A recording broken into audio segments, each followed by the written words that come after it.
Hello, loves. Hello, hello. Hills here from the Blue Flame with a special energy update for us. On the 23rd of October, the sun entered the sign of depths plunging Scorpio, and Neptune returned to the 29 degree of Pisces. Neptune and Saturn will now spend the rest of this year moving through that very watery sign, and we remember all that we have gathered during our time during these last couple of few years. Well, Neptune and Saturn traveled through Pisces as we prepare for their foray into Aries, where they'll remain as we go into next year, 2026. It is a very specific date, however, that we are going to explore today. It is the 29th, 30th of October. This date finds Mercury entering the 0 degree of Sagittarius. Mercury entered the shadow of its retrograde during the Libra new moon.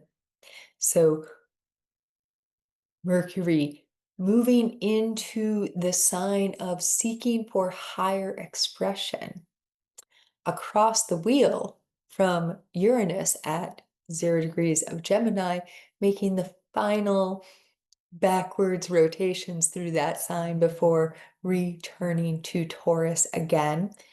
These two energies, Mercury and Uranus, in these air signs, Sagittarius or fire Sagittarius and air Gemini, in these opposite ends of the color wheel, where expression and purification, seeking for higher wisdom resides. Okay.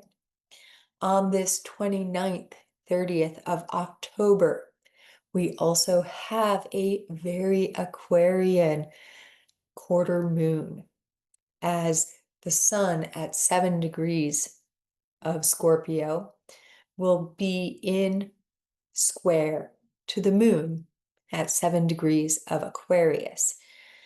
These half moon opportunities, we have the new, we have the full, and then we have the two half moons, right? And they are opportunities for us to take stock, to explore how we are traveling through this cycle. And when we have a second quarter moon, we've come through the new, we're journeying into, we're building, things are growing, right? The moon is growing, coming towards that moment of its pinnacle, which will be the Taurus super full moon, the biggest moon of this year. And we'll have another update about that soon. This particular quarter moon, half moon, will be at 7 degrees of Aquarius, putting it in a loose but active conjunction with Pluto now spinning forward through Aquarius once again, and an almost exact conjunction with Pallas Athena, which will be at 8 degrees of Aquarius. It also finds the sun exactly trine Hygeia, which is healing energy, at 7 degrees now retrograde in Cancer. Hygeia's energy is akin to, you could say, quick acting healing energies. Sometimes I will say that Hygeia is a feminine Uranus energy, a Uranian sort of lightning bolt, fast acting, awakening, and healing.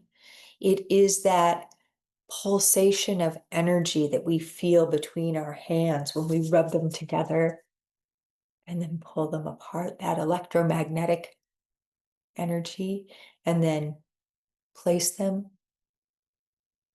on a body part, like in Reiki or pranic healing. When we understand more of the quantum entangled sense of reality. So we have the sun in Scorpio. The Scorpion sun invites us to examine more deeply, to come into greater contact with our relationship, our true feelings about power, about that which has been hidden within us. When we remember that Pluto is the ruler of Scorpio and that underworld medicine journey that Pluto offers, energetic template wise, for us, we can start to understand that when we have the sun navigating Scorpio, we are exploring those deeper parts of us. So the old adages of a Scorpio is obsessed with sex and death, part of that comes from a deeper knowing that these taboo subjects are fertile ground.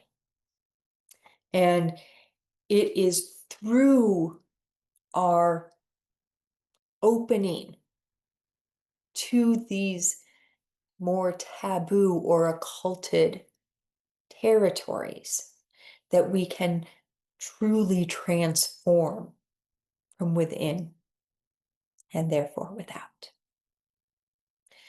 So here we have this Scorpio sun at 7 degrees, and we have this Aquarian moon at 7 degrees, and we have Pluto playing along, and we have Mercury having entered Sagittarius, bringing communication to the forefront of what we seek, transferring information, if you will.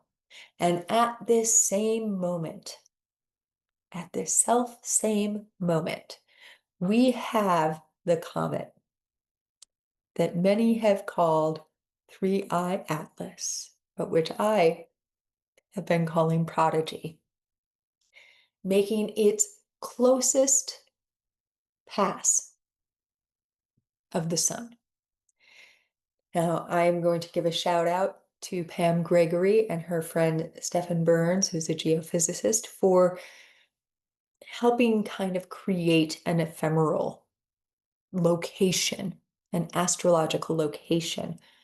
We're calculating it anyways, for where Prodigy or Three-Eye Atlas will be.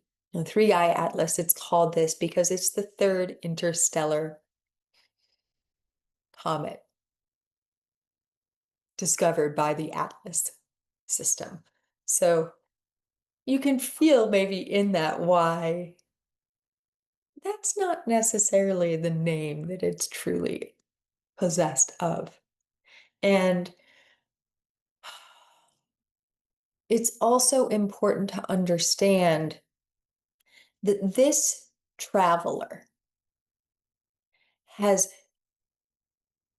been moving through our galaxy and beyond for millennia. So when we are connecting in with this prodigy, with this remembering, what we're connecting into is those parts of our self,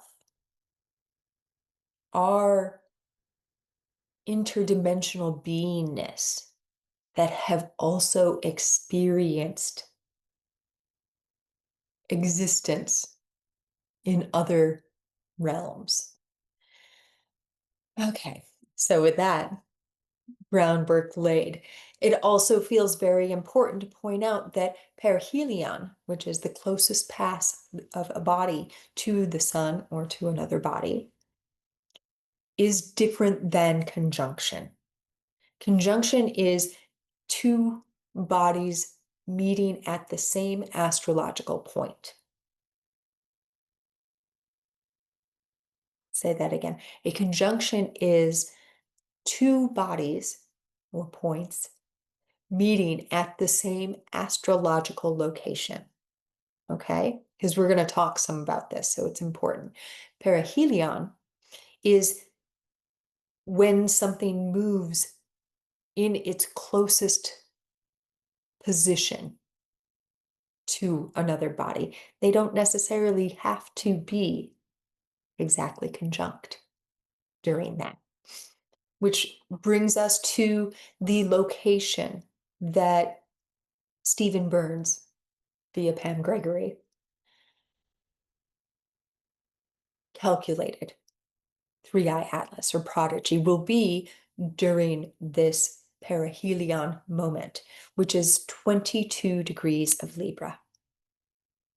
Libra is a sign about communication. It's an air sign. 20 degrees puts it 2 degrees from the astrological location of the stellar dimension of Arcturus, which is the way station, a place where we have a lot of access to the Akashic records, to the halls of wisdom, where interdimensional communication is very easily facilitated. On the other side, we have Venus in Libra. Venus rules Libra. Venus is at home in Libra. The area of Libra Venus is our relationships and coming into a more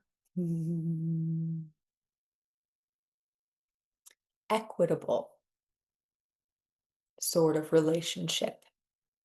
When we feel how the sign Libra is also the ruler in the natal wheel of the seventh house, which is the first house when we come up from the underworld and into the upper world of the chart. It's the first one above the horizon line. We are we've gathered all of this information and we breach the surface and we come into, now that I have all of this understanding of who I am, where I belong, and I've done all this underworld, dark night of the soul, shadow work, journeying. How do I bring that into relationship? And collectively, this is where we are emerging. We have come through all the densest parts of the evolutionary journey, and we're rising and we're asking, how do I relate from this place, vibrating at this frequency? How do I communicate these understandings that I have? And with Venus and Arcturus bookending at exactly 2 degrees on either side, 3-eye atlas prodigy, we are coming into contact with that part of ourselves that is interdimensional, that, and Mercury at 0 of Sagittarius, Uranus at 0 of Gemini across the wheel, we can feel this understanding of how we will relate with ourselves and with one another as we come into this quote unquote Aquarian age, as we come into this new age. into this new phase of the journey. And when we feel the moon there with Pluto and Pallas Athena has that feminine Mars energy. It is the I am that has been programmed to compete or battle or war, that is releasing that old paradigm now.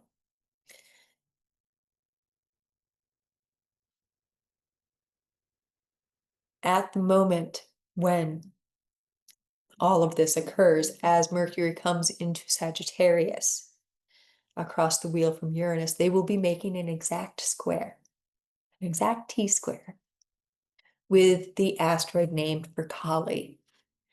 Things could get fiery. There could be a lot of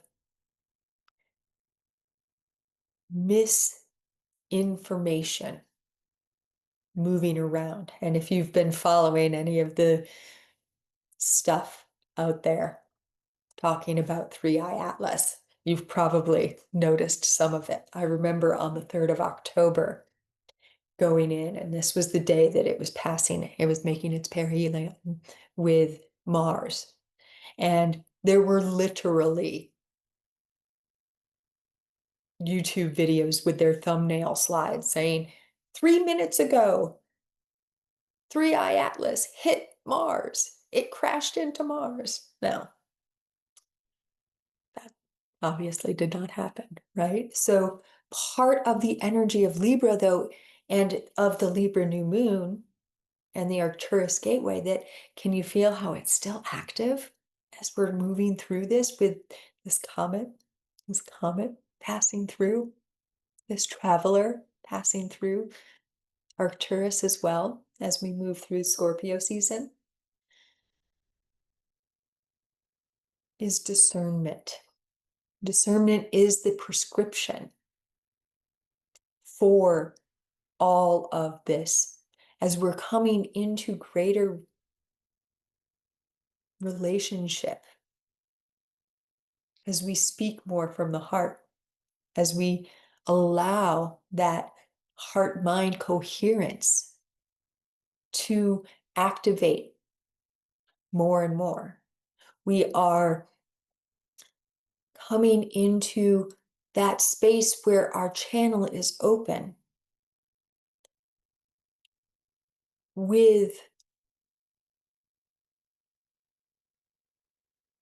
consciousness, not simply allowing whatever wants to come through, but saying, is this in service to the next great unfolding?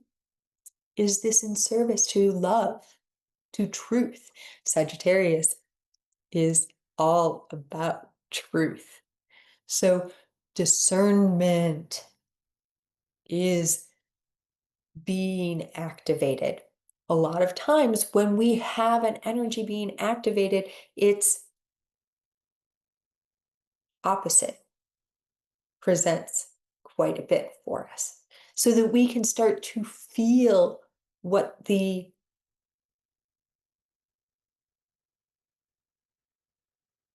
other side of it is. So if we are locked in fear, love will present itself. There's this story or this understanding about cats and people who have an allergy to cats. We're going to use this as an example. That cats are here to, in one of the things that cats are here to do is to help us embody love, to feel love, to experience and express love. When there is an allergy to cats, when you have an allergy to the feline form in whatever way that allergy is experienced by you, it can be a sign that there's blockages or barriers or fear around this energy that we call love, which could be a very tangible sort of relationship situation, or it could be the greater sort of love, which is God or source or creation energy. Okay. Try not to get too restrictive in our definitions, can be really helpful here. So, this is also part of the reason that if you happen to not like cats or you happen to be allergic to cats, they will seek you out. You know, if you have an aversion in whatever form you might have it to cats, you probably have had that experience before where you come into somebody's house who has a cat and they will not leave you alone. And it's because, we talk a lot about frequency matching, but there is that, we'll call it a push-pull. There is this movement, this rebalancing that also occurs. So when we're mastering, when we're coming into a mastery of an energy, its other coin, its other side, its opposite will present itself in order to help us understand what being out of alignment feels like.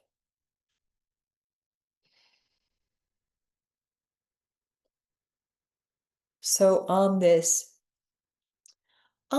day, the 29th, 30th, as we come into the All Hallows season, those thin veils, and isn't it fun that on the same day that the sun entered Scorpio, Neptune returned to Pisces? It's sign of rulership. So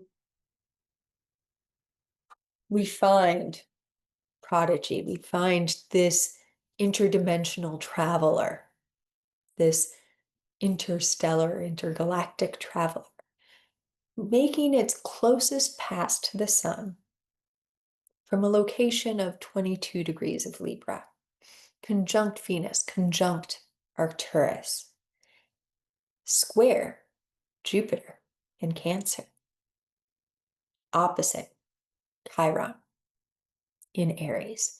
And can you feel how all that we have been exploring today in this update has been coming into contact with that which we have an aversion to, so that we can understand more about ourselves, coming into contact with our wounds so we can explore the gifts that exist within there. So if you have an aversion to shadow work is going to present itself, right?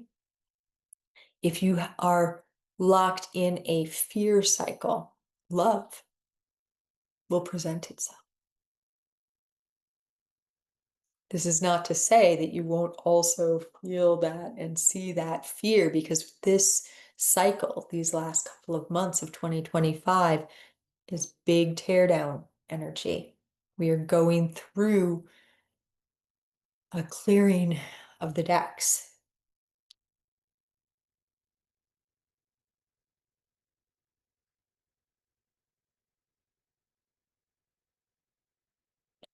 How do we interact? How can we interact with this prodigy energy? There is a really beautiful way to connect with any interstellar or comet-like traveler, and especially when it reaches that closest passage to the sun, which heats up all of the icy material, all of the icy material. And this is what produces the tail of the comet, right? This is why we call it a comet. It's producing this tail and all this water vapor water, which remembers, which holds information, life, begins to float in the atmosphere. This particular perihelion is not occurring in our view. This particular perihelion is occurring on the other side of the sun from us, which means that rather than that beautiful streaking trail across our sky at night, we will not be able to see it at all. It won't be raining this water vapor in a visible way for us. Rather, it's raining it as it passes on the other side of the sun, and it invites us to connect into the heart, through our heart, into the heart of the sun, and expand to connect with that which is beyond. So meditating sunrise or sunset with the sun, doing some safe solar gazing or through trees can be really yummy for this as well. Deep heart meditations, and for me, it is generally working with the flames that exist within the heart space. So if you're in the green aura of the heart chakra, working with that green flame energy. If you're in the rose quartz or pink aura of the heart chakra, working with that pink flame energy. If you're in the blue aura of the heart chakra, working with that blue flame energy can be really helpful. And feel how a flame sends off sparks and little seekers into the sky, and feel your heart sending off these seekers into the sky and connecting in with that water vapor that's flowing through and off of this intergalactic, interstellar traveler, and feel them bond, connect within the heart of the sun, and trickle back into your being, allowing that water vapor to connect with the water that remembers all of you, and the flame that purifies and creates the electromagnetic energy that connects and bounces all your cells off of one another and creates the physicality, right?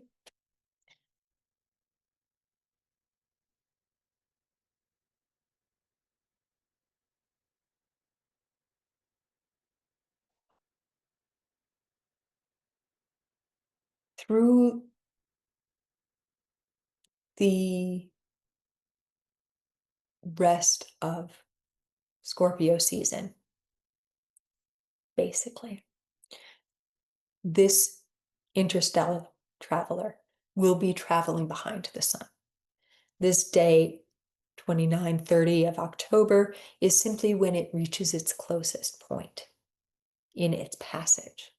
There will be a point when it actually hits conjunction astrologically with the sun as well. We don't have an ephemeral for that yet, but I have some personal ideas about what it might be. We'll play with that energy as it gets closer.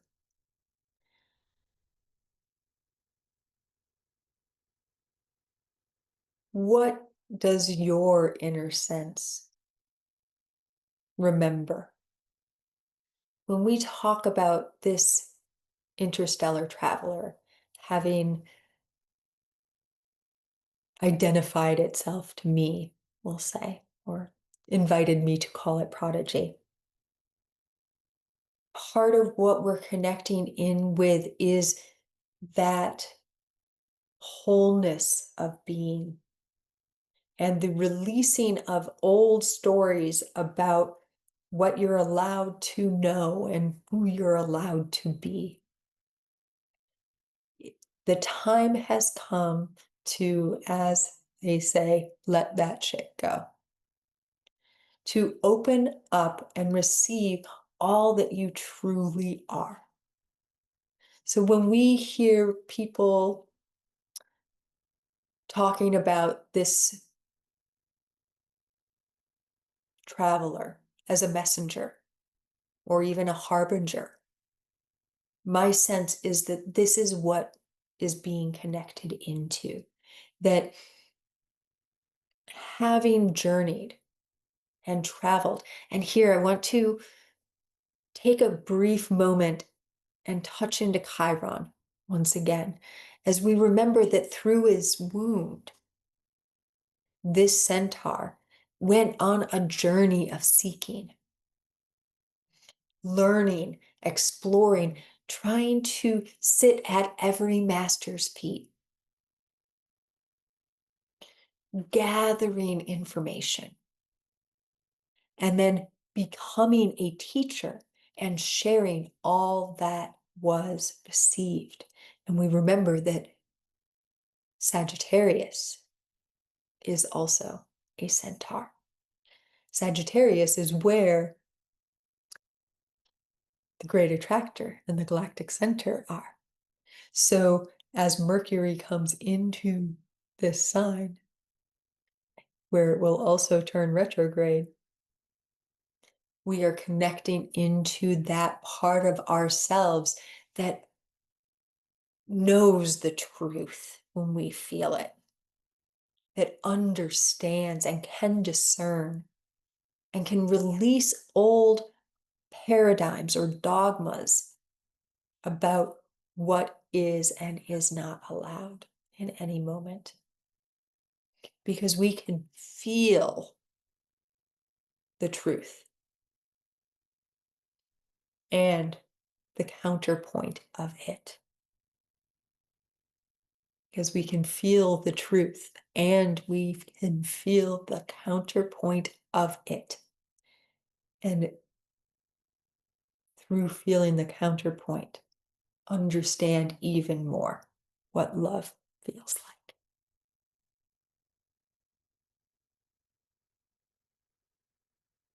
Let me feel there's one more piece that wants to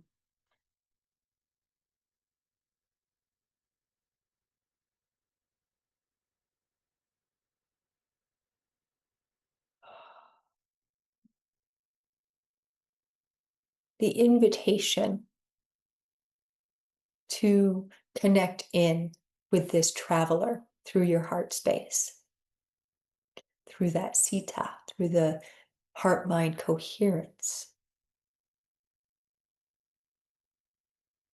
is actually an invitation to connect in with your whole interdimensional beingness. We can receive wisdom and teachings from outside, from teachers, from guides, from messengers.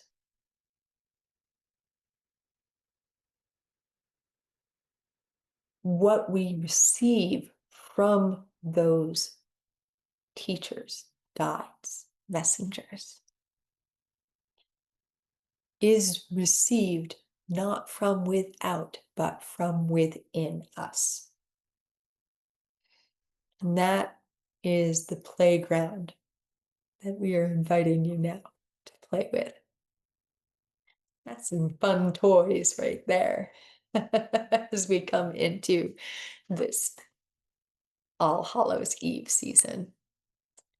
I will have another update about the very, very large Taurus supermoon in a few days, but it was important to share some of these weavings about prodigy. And I hope it served with so much and many loves, as always, in the always, from the dimensions of the all and beyond, beyond.